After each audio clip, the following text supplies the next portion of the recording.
Hem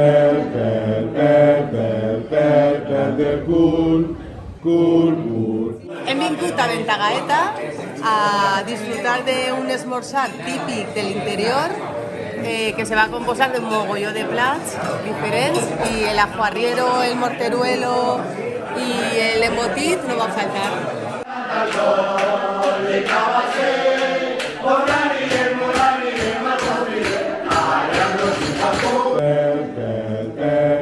Un montón de carne suiñón. Vamos a buscar al vendimia ahora. ¿Cuántos sois? De socios aún habremos aquí pues igual 400 o 500 en total. ¿Tú eres el de Seraco? El de Seraco, Y ella es de Sueca. Yo de Sueca. El pueblo del garrofo corrupto. Massamagrell y Ocondo, Bilbao. Ya, el de Bilbao ya. Vizcaya. Y la maloláctica, no sé si eso como se oye, se menciona poco, no sé si muchos lo conoceréis, que es una segunda fermentación que tiene el vino, que lo que hace es quitarle esos sabores verdes, desagradables que pueda tener el vino recién hecho. Y esos son los dos fermentaciones que se controlan aquí.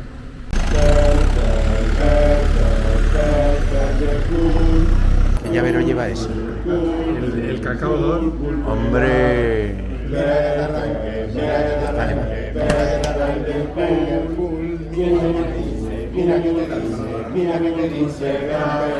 Fina flipeza, ¿eh? Me siento como el vaquilla.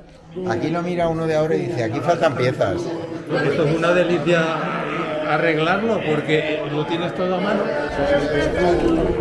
¿Qué porcentaje de veneno allá? Al final, el retorno de tu operación es 15. Aquí con Joaquín contando pues todo lo que tiene en el huerto. Ana en la higuera. Gotet, save the queen. Una pregunta, ¿me da un balcón para tirarse después? Tan, tan, tan, tan, tan, tan, tan, tan, tan, tan.